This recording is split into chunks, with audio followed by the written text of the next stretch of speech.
Hello, YouTube world. Welcome to the first official episode of Those Music Nerds.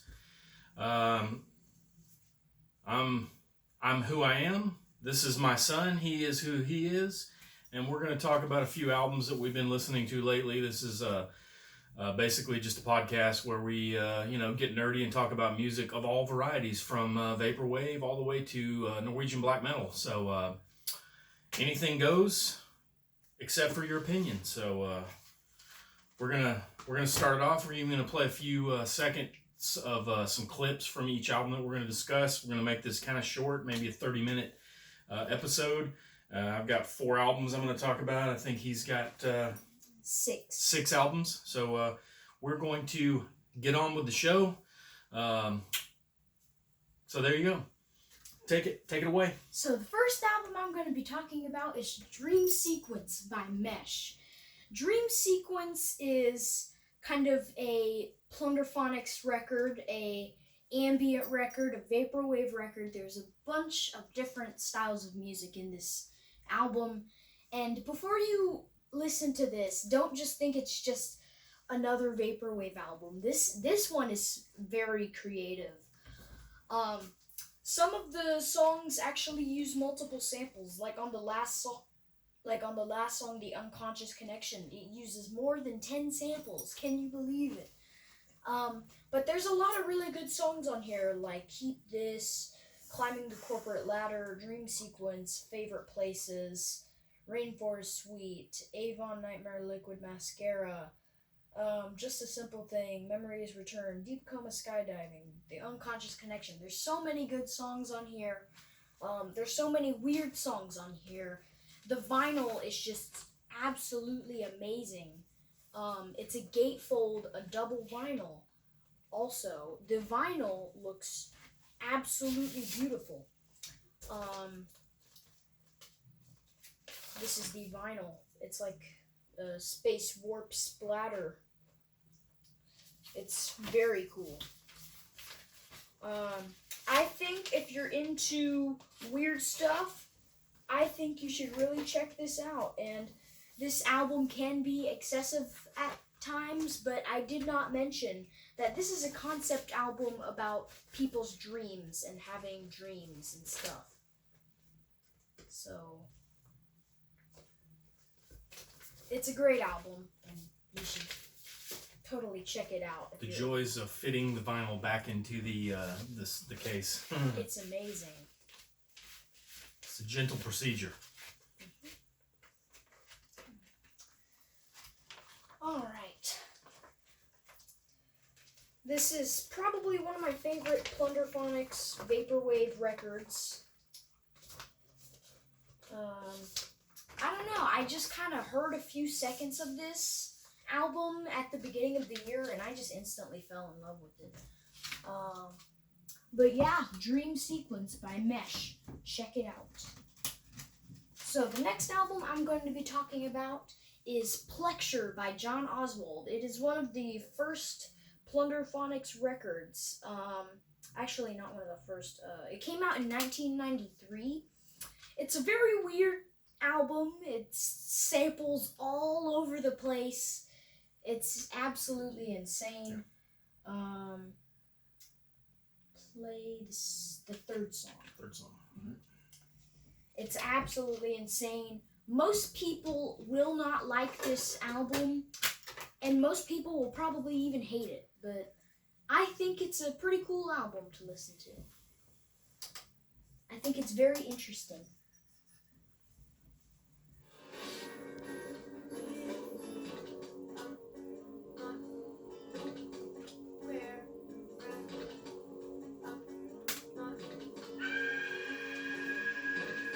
It's very all over the place. But I have a very big taste in music. I like a bunch of weird stuff.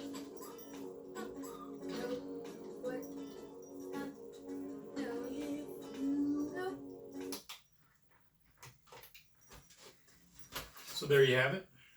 Plexure by John Oswald. If you're into stuff that's a bit crazy, then you should definitely check it out. Okay, so the next album I'm going to be talking about is probably one of my favorite albums as of 2012 when this came out, I'm assuming. Welcome the dog. It is R+7 by Oneohtrix Point Never. It is a very unique album. I love the synth heavy arpeggios and all that stuff. It's just absolutely beautiful at some times, like on the first track, Boring Angel. It's just beautiful. And then Americans, for me, Americans is like pretty much the best song on the album. It's a very fun song to listen to. And then some of the shorter cuts on here, like He, She, and Cryo, they're not really like what you would really expect from this, or like what you would really want more of. He, She is just kind of a weird interlude, but honestly, I kind of like it for some reason. Like those choppy vocal samples and stuff. I don't know, I think it's kind of cool. Which one you want me to play? The song Inside World is really all over the place, and Zebra is a really good song. Play Americans, the second track. Okay. Americans is a very fun song. That's how I describe it.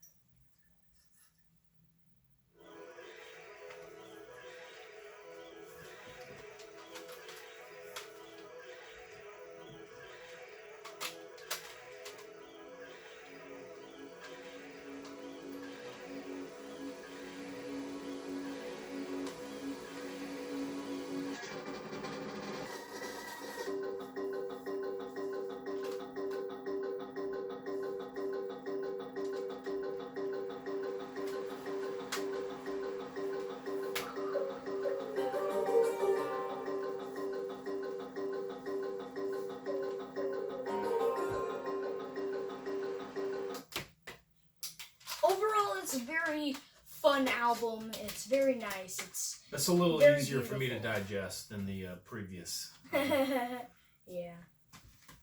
The next three albums I'm going to be talking about are a little more structured than the first three albums I was talking about. A little weird stuff. This album I'm going to be talking about is pretty much the best Flaming Lips album, in my opinion. Flaming Lips is one of my favorite bands. The Soft Bulletin.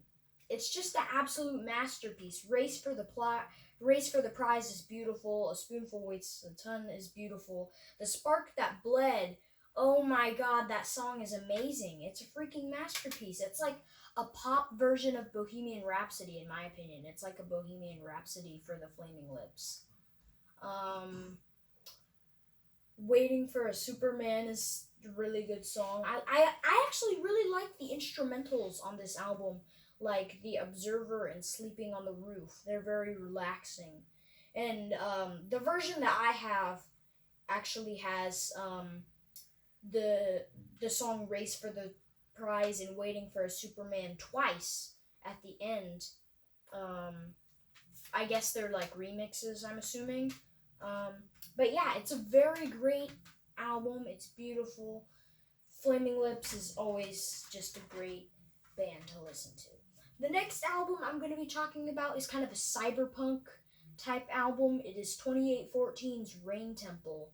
A lot of people consider 2814 to be like a vaporwave group, like when they came out with Birth of a New Day, but they're really just cyberpunk ambient.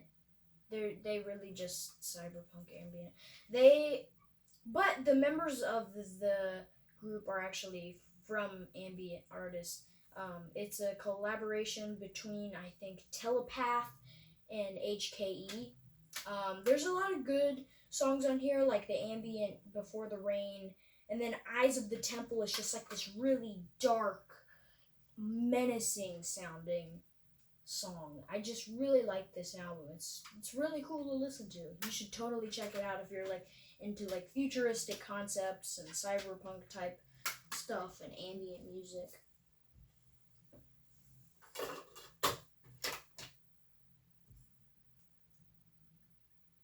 Anything in particular? The second song, Eyes of the Temple.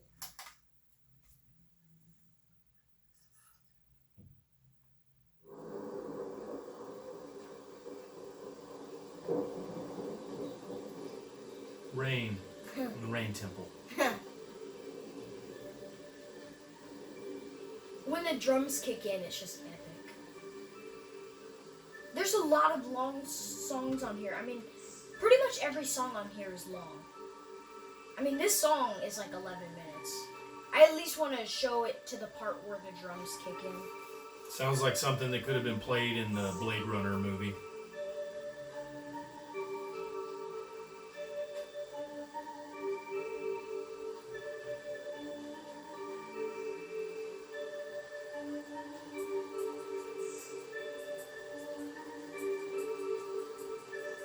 This is definitely my favorite song on the album.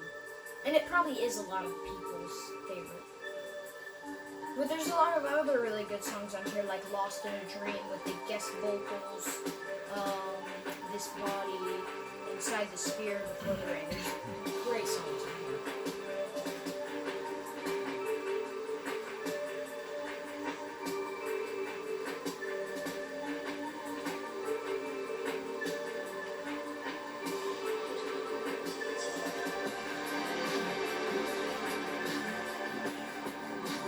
I showed this album to my mom. She really liked it. Pretty cool stuff. Dig it. Alright, and the last album I'm going to be talking about is Tribes of Neurot's Grace. It is the companion disc to the ever-elusive Times of Grace by Neurosis. And I have listened to this separate from Times of Grace a few times, and it is quite satisfying listening to it separate. It's like listening to this weird ambient album or like this weird noise album. It's pretty cool. I like some of the parts of this. It's a pretty cool thing. I mean, it doesn't have a track list or anything, so I don't really know what song it's on or something, but I still really like this album. It's very interesting and cool to listen to. Very cool.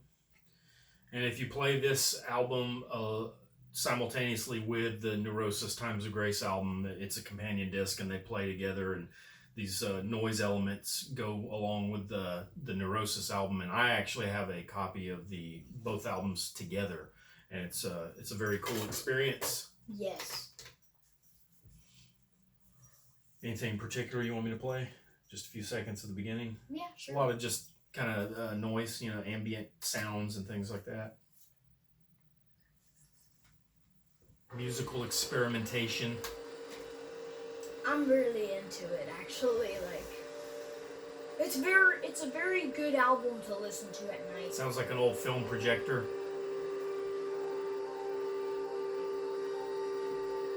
Like this first song, like when I just first got this album and like I listened to this first song, I was like immediately intrigued.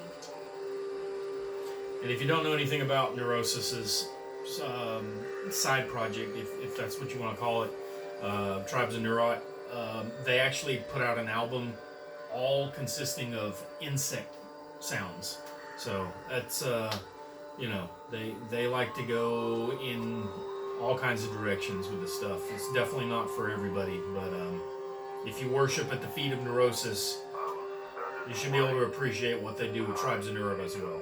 Yes. So very cool stuff. Probably stuff that I'll be talking about in the next episode. Probably going to be talking about some more Plunderphonics, like Negative Land, when I get their albums in the mail. It's going to be fun. all right, I've just got 4 I'm going to talk about real quick. And of course, a little bit about myself. I've been playing music and listening to music for nearly 30 years. Playing in bands, going on tour, and being a complete insane student and obsessive nutcase about music.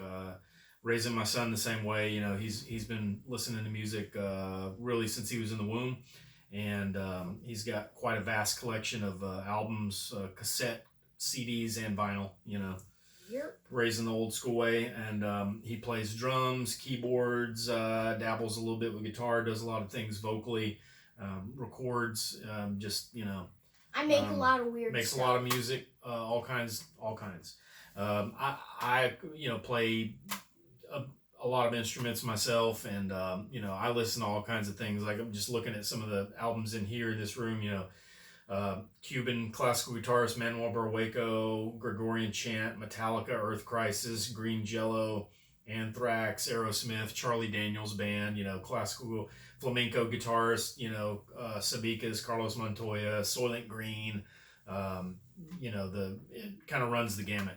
Today, pretty much just going to be talking about some really heavy stuff. I've mostly been listening to metal just constantly for the last several months during this pandemic and since the world has turned upside down. So the first one I'm going to talk about is Be Numb by Means of Upheaval, a grindcore band that was on Relapse Records. This came out in 2003.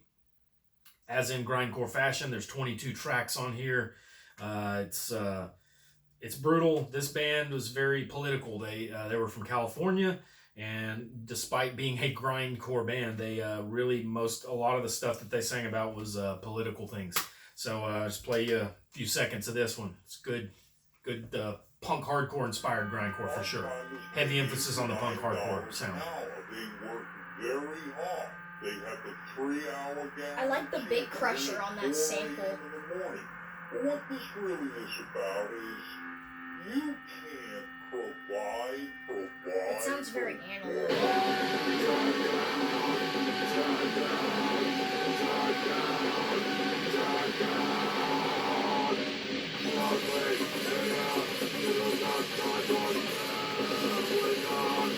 So, you know, just some good heavy grindcore. You know, grindcore obviously being rooted in the punk hardcore scene, you know, with pretty much with the start of, you know, one of the pioneers, Napalm Death. And in some of the grindcore bands, you can hear more of the punk and hardcore influence as you do in Be Numb. In other grindcore bands, you hear more of the metal side. It just depends, but, you know, I like a little bit of all sides of the grindcore spectrum. The next one is another grindcore album off of Relapse Records, Agoraphobic Nosebleed, Arc. This is only 3 tracks. Came out in 2016. It's quite good. It's a very doomy, sludgy sounding album, despite being, you know, from a grindcore band. Yeah. And of course, Scott from Pig Destroyer, you know, is on this release. I think he was on a lot of the Agoraphobic Nosebleed stuff, maybe all of them, not sure. Just gonna play a little bit of this. One of my favorite grindcore bands, probably my 3rd or 4th favorite grindcore band.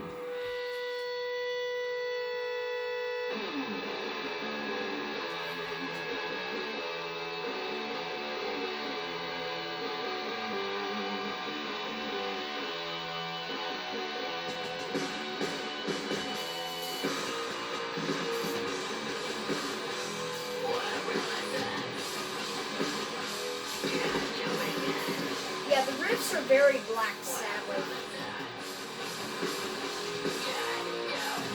Definitely some doomy stuff. So yeah, very doomy and sludgy, with you know, definitely has its share of the grindcore elements in the album as well. Another great release. The next album I'm going to talk about is by one of the sort of pioneer, you know, legend, I guess, bands of this particular genre that they've been a part of, is Despised Icon. You know, they'd probably be kind of maybe possibly in the big 4 if there was a such thing of like deathcore bands. This one came out on Nuclear Blast Records, also 2016. It's a great album. It's called Beast. Love this band. Insane drumming, 2 vocalists. And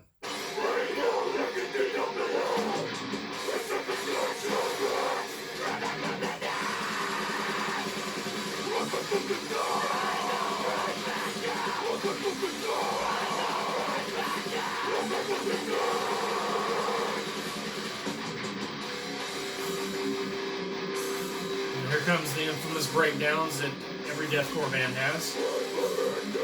Always been.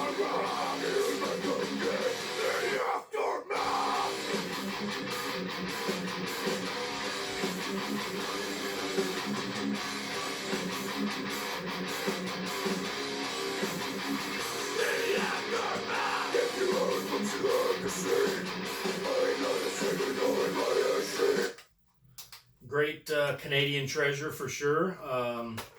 I think that Despised Icon has always had one of the best drummers in the genre. Just a maniac, super fast feet, does great blast beats, very creative even with the grooves and the breakdowns. I like their breakdowns because they're a little more creative. There's a lot of the deathcore bands and metalcore bands that do breakdowns, and it gets kind of monotonous and old, and a lot of them are just real simplistic and generic sounding, I guess. But they even find a new way to be creative about grindcore, or not grindcore, but breakdowns in deathcore. So the last album I'm going to talk about, this is going back to the 80s, old school New York hardcore. Agnostic Front, Cause for Alarm, one of the godfathers of hardcore. Their earlier stuff definitely had a heavier emphasis on the punk rock, because that's the scene that they came from and kind of was built around. Their later albums, they got more into the metal aspects. Their later releases definitely got heavier. Sometimes even considered crossover, thrashy, in the Cro-Mag sense. Agnostic Front, one of my favorite hardcore bands of all time. This is some old stuff. We'll just play this first track, The Eliminator. This one was re-released on Century Media. Originally came out on Icarus Music, I believe. Benny Stigma, Roger Miret, the core guys from Agnostic Front.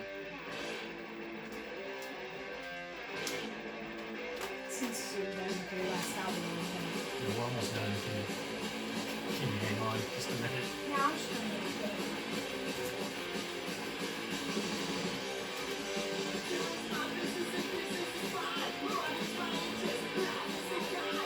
Sounds very punky. If you like hardcore punk, punk rock, any of those three, or a mixture of all of them, you can't deny Agnostic Front, man. One of the greatest hardcore bands of all time. Good incorporation of hardcore, punk, and even elements of metal, even on the earlier stuff. So, with that being said, we bid you adieu. Have a good day. Thanks for not watching. Definitely check out Mesh's music, check out Pharma, check out Dream Sequence, check out New Wave Hallucinations, check out his early stuff. His early stuff was actually really good, like back in the 2000s. Signing off from those music nerds. Bye.